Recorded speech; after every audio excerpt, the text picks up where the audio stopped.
जय श्री कृष्ण मित्रों। मैं संजय गुप्ता शो में पुनः आपका स्वागत करता हूं। आज स्टार्ट करते हैं एक अच्छी खबर के साथ। कल सुभाष नगर में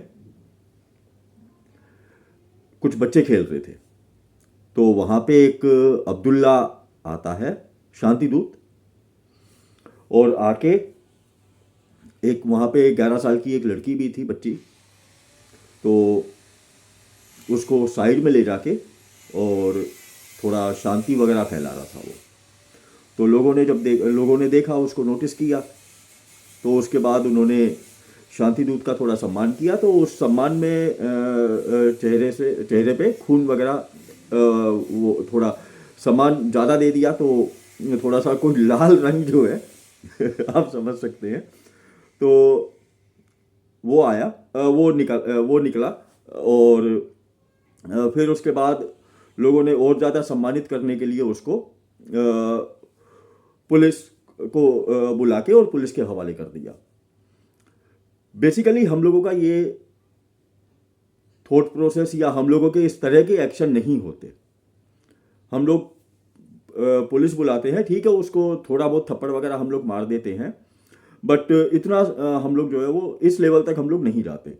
बट कहीं ना कहीं इसमें मैं देख रहा हूँ, मैं हमारी जो जुडिशियरी है उसका भी थोड़ा रोल है इसमें। थोड़ा मैं कम बोल रहा हूँ, ठीक है, उसका भी रोल है, क्योंकि पीछे हमने देखे हैं कि इस तरह की वर्डिक्ट वगैरह आती हैं। जैसे 5 वक्त का नमाजी है, सुप्रीम कोर्ट, हाई कोर्ट वगैरह, ये सब इस तरह के ज्ञान बांटने के लिए बैठे ही होते हैं। 5 वक्त का नमाजी, every sinner has a future, ठीक है। तो कहीं ना कहीं लोगों को भी लगता है, सेंटीमेंट वगैरह हर्ट होते हैं लोगों के, ठीक है। अभी पीछे एक केस आया था, इलाहाबाद हाई कोर्ट, इलाहाबादी मैं बोलूँगा मैं, वैसे प्रयागराज उस जगह का नाम हो गया है, but still Allahabad high court he exist करता है, ठीक है। तो राम मनोहर मिश्र, तो उन्होंने एक जजमेंट दिया जिसमें एक लड़की को उसके ब्रेस्ट वगैरह भी पकड़े गए, पजामे का नाड़ा खोलने की का भी ट्राई किया, बट हमारे जज साहब जो है, और ये इलाहाबाद, ये हाई कोर्ट, वही हाई कोर्ट है, इलाहाबाद हाई कोर्ट, जहाँ पे यशवंत वर्मा जो है, जो जिन नोट जलाने के केस में जो, ठीक है, तो और उसके बाद फिर जो है वो आज तक उस जस्टिस के ऊपर कोई एफआईआर वगैरह भी नहीं हुई है, ठीक है। तो आप समझ सकते हैं इस तरह के वर्डिक्ट क्यों आते हैं और क्यों ऐसे लोगों को जो है वो सेफ गार्ड दिया जाता है, या ऐसे लोगों को जो है वो थोड़ा सा सेफ किया जाता है, कि बचाया जाता है। क्यों बचाया जाता है आप समझ सकते हैं, ठीक है। तो वो अंदर का खेल है, ठीक। और अपना जो उनकी आप अगर कोई आप इलेक्शन लड़ते हैं तो उसमें भी आपको जो है वो अपना जो एसेट वगैरह है, आपका जो धन है, उसको आपको उसके बारे में आपको बताना होता है, पब्लिक करना होता है, बट हमारे जज साहब जो है वो पब्लिक नहीं करते। और उन्होंने वहाँ पे क्या ज्ञान दिया है, जब उस लड़की के ब्रेस्ट पकड़े गए और नाड़ा भी खोला गया उसका, तो हमें देखना पड़ेगा difference between the preparation and actual attempt. तो बड़े बड़े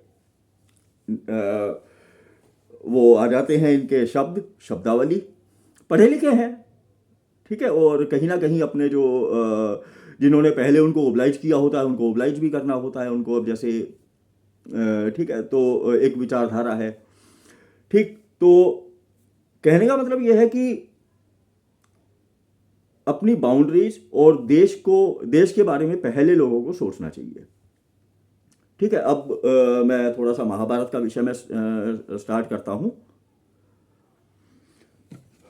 आदि पर्व का ही भाग है।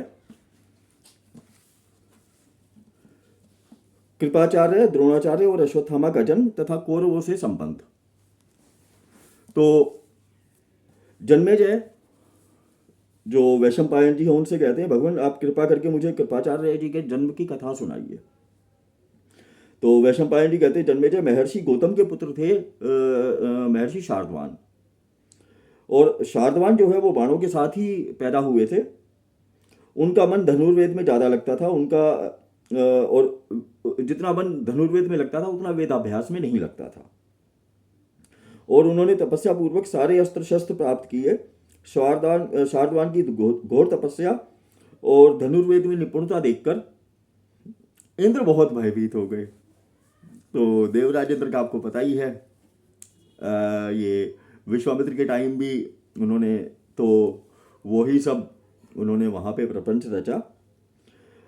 तो उन्होंने शार्दवान की तपस्या में विघ्न डालने के लिए जानपदी नाम की देवकन्या को भेजा। जानपदी वह धनुर्धर शार्दवान के आश्रम में आकर तरह तरह के हाव भाव से उन्हें लुभाने की चेष्टा करने लगी। और उस सुंदरी और एक साड़ी पहने उस लड़की को देखकर जो ऋषि शार्दवान थे उनके बदन में कपकपी हुई और उनके धनुष्मान गिर पड़े। वे बड़े विवेकी और तपस्या के पक्षपाती थे, इसलिए उन्होंने धैर्य से अपने को रोक लिया। उनके मन में विकार आ चुका था, इसलिए अनजाने में ही शुक्रपात हो गया। और उन्होंने धनुष बाण मृगचर्म आश्रम और उस कन्या को छोड़कर तुरंत वहां से आगे की यात्रा आरंभ कर दी।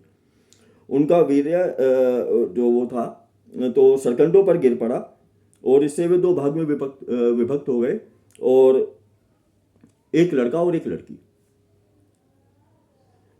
और संयोगवश राजर्षि शांतनु का उसी समय वहां से गुजरना होता है और वो अपने राजमहल में उसको उन दोनों बच्चों को ले आते हैं। और बाद में उनका नाम कृप और कृपी रखा गया और दोनों को धनुर्वेद वगैरह ये सब सिखाया गया।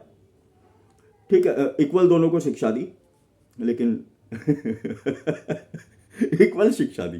ठीक है, यहाँ पे यही मेंशन्ड है। लेकिन कृपाचार्य का मन ज़्यादा वो धनुर्विद्या में ज़्यादा लगता था, तो इस वजह से वो जो है वो अदरवाइज दोनों को इक्वल दोनों को जो है जो अपॉर्चुनिटी थी वो दोनों को इक्वल दी गई। बट जिनको रोना है वो रोएंगे, उनका आप कुछ नहीं कर सकते। डिस्क्रिमिनेशन बहुत हुआ है। ठीक है, और उन्होंने दोनों को इक्वल और इतने में ऋषि शार्दवान को जब इस बारे में पता लगा तो वो राजा शांतनु के पास आते हैं और उन बालकों के नाम गोत्र आदि बतलाकर चारों प्रकार के धनुर्वेदों विविध शास्त्रों और उनके रहस्यों की उनको शिक्षा दी। थोड़े ही दिनों में बालक कृप सभी विद्याओं के परमाचार्य हो गए। अब कौरव और पांडव यदुवंशी तथा अन्य राजकुमार के साथ उनसे धनुर्वेद का अभ्यास करने लगे। जैसे मैंने पहले बोला था कि कृपाचार्य ने उनको प्रारंभिक जो शिक्षा थी वो कृपाचार्य से मिली। और कृपी जो है उनका विवाह द्रोणाचार्य से होता है। भीष्म ने विचार किया कि पांडवों और कौरवों को इससे भी अधिक अस्त्र शस्त्र का ज्ञान होना चाहिए। अब उन्हें कोई साधारण पुरुष तो शिक्षा दे नहीं सकता, इसलिए इस विद्या का कोई विशेषज्ञ ढूंढना चाहिए। यह सोचकर उन्होंने पांडवों और कौरवों को द्रोणाचार्य को सौंप दिया। वे भीष्म के सत्कार से प्रसन्न होकर राजकुमारों को धनुर्वेद की शिक्षा देने लगे। अच्छा, अब यहाँ पे एक चीज और है, दोनों ऋषि परशुराम के शिष्य थे, द्रोणाचार्य भी और भीष्म जो है वो भी। तो अब दोनों एक जगह यहाँ पे बात करते हैं, द्रोणाचार्य और गुरु भाई होने के नाते। तो भगवान जन्मेजय ने पूछा, भगवान द्रोणाचार्य का जन्म कैसे हुआ और उन्हें अस्त्र शस्त्र कैसे मिले? तो वैशंपायन जी कहते हैं, पहले युग में गंगाद्वार नामक स्थान पर महर्षि भारद्वाज रहा करते थे। वे बड़े व्रतशील और यशस्वी थे। एक बार वे यज्ञ कर रहे थे। उस दिन सबसे पहले वे ही महर्षियों को साथ लेकर गंगा स्नान करने गए। वहाँ उन्होंने धृतावी अप्सरा उन्होंने देखा कि धृतावी अप्सरा जो है वो स्नान करके निकल रही है, और वहाँ पे भी सेम उनके साथ भी वही सब होता है देख के। और वही शुक्रपात, और उन्होंने उसको जो है वो द्रोण में नामक यज्ञ पात्र था ये द्रोण नामक, तो उसमें उसे रख लिया, और उसी से द्रोण का जन्म हुआ। द्रोण ने सारे वेद और वेदांगों का अध्ययन किया। महर्षि भारद्वाज पहले ही अपने यास्त्र की शिक्षा अग्निवेश को दे दी, अपने आग्नेयास्त्र की शिक्षा अग्निवेश को दे दी थी। अपने गुरु भारद्वाज की आज्ञा से अग्निवेश द्रोण को आग्नेयास्त्र की शिक्षा दी, अग्निवेश ने भी। और उसके बाद गुरु द्रोण को मालूम हुआ कि जमदग्नि नंदन भगवान परशुराम ब्राह्मणों को अपना सर्वस्व दान कर रहे हैं। जो जमदग्नि ऋषि थे वो परशुराम जी के पिता थे, तो उनको पता लगा कि परशुराम जी अपना सर्वस्व दान कर रहे हैं। तो द्रोणाचार्य उनसे धनुर्वेद संबंधी ज्ञान और दिव्य अस्त्रों की जानकारी प्राप्त करने के लिए चल पड़े। और वहाँ पे गुरु परशुराम जो हैं वो उनको बोलते हैं मेरे पास अब कुछ नहीं बचा, केवल मेरे अस्त्र शस्त्र ही हैं। तो वो कहते हैं कि गुरुदेव मैं आपसे वही लेने आया हूँ, उनके सहार उपसहार की विधि आप मुझे बताइए। तो वो उनको अपने जो भी अस्त्र शस्त्र थे वो सब दे देते हैं, और पूरी विधि उनको बता देते हैं। और यहाँ से वो अपने मित्र द्रुपद के पास भी जाते हैं। वो द्रुपद जिस आश्रम में ये दोनों शिक्षा ले रहे थे, द्रुपद भी और द्रोणाचार्य भी, द्रोण भी, गुरु द्रोण कह सकते हैं आज हम।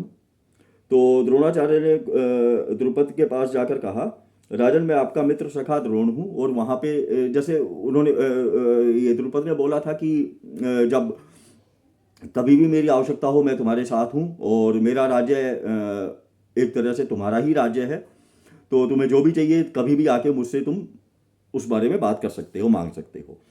तो यहाँ पे गुरु द्रोण जो है वो उनके पास जाते हैं, और द्रुपद के पास, और द्रुपद उनको मना कर देता है पहचानने से कि भाई मित्र जब हम थे गुरु के आश्रम में, जब हम शिक्षा ले रहे थे हम दोनों समान थे, अब कोई समानता नहीं है हमारे बीच में। हाँ अगर कुछ चाहिए तो एक राजा के तौर पे मुझसे तुम मांग सकते हो, और अदरवाइज अगर मित्र के तौर पे बात करते हो तो भैया आज का खाना खाओ और निकल लो। सीधा सीधा ये था। तो उसके बाद ये जैसे आप लोगों ने वो प्रसंग सुना भी होगा कि जब वो अपने जो कृपाचार्य है, कृप है, आचार्य कृप, तो उनके घर पे वो रह रहे थे, तो वहाँ से वो टहलने के लिए निकलते हैं। और राजकुमार जो है, जो कौरव पांडव दोनों गेंद से खेल रहे थे, और वो गेंद नदी में, वो कुएं में गिर जाती है और वो निकाल नहीं पाते। तो वो आके उनको बोलते हैं कि तुम अपनी गेंद की रक्षा नहीं कर पा रहे हो, भूमंडल की रक्षा कैसे करोगे। और वो सरकंडों की सहायता से उसको जो है वो निकाल के, और यहाँ पे ये मेंशन्ड है कि यहाँ पे ये भी लिखा है कि उन्होंने एक अंगूठी भी डाली वहाँ पे, और अंगूठी और गेंद दोनों को निकाला उन्होंने। और ये बात आके जो है वो अर्जुन भीष्म पितामह को बताते हैं, और भीष्म पितामह जो है वो गुरु द्रोण को बुलाते हैं, और उनको जो है वो उनका गुरु नियुक्त कर देते हैं द्रोणाचार्य को।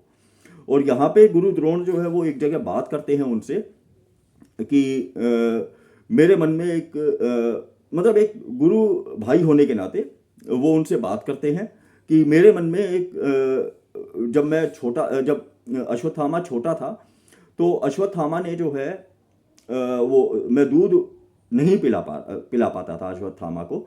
तो अश्वत्थामा ने वो जो वहाँ पे जो और जो लोग थे, बच्चे थे, तो उन्होंने हंसी उड़ाने के लिए आटे में दूध वो आटे में पानी मिला के उसको मिला के आटे में पानी, और वो दूध बोल के अश्वत्थामा को पिलाता है, और पिलाते हैं उनके दोस्त अश्वत्थामा के। और अश्वत्थामा जो है खुश हो रहा होता है कि मैंने दूध पी लिया। तो द्रोण उसके बाद द्रुपद के पास जाते हैं, और द्रुपद जो है वो जिस तरह से बिहेवियर था द्रुपद का, तो वो यहाँ पे मैंने आपको पहले ही बता दिया है। तो बोला कि मैंने यहाँ पे, गुरु द्रोण बोलते हैं भीष्म को कि मैंने मनी मन एक प्रतिज्ञा की थी।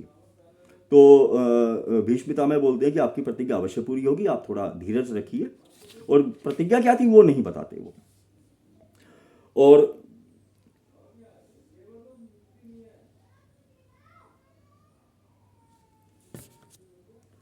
और बोलते हैं कि कौरव आपकी प्रतिज्ञा अवश्य पूर्ण होगी, भीष्म पितामह बोलते हैं, और कौरवों का धन वैभव और राज्य आप ही का है, हम सब आपके आज्ञाकारी सेवक हैं, आपका शुभागमन हमारे लिए अहोभाग्य है।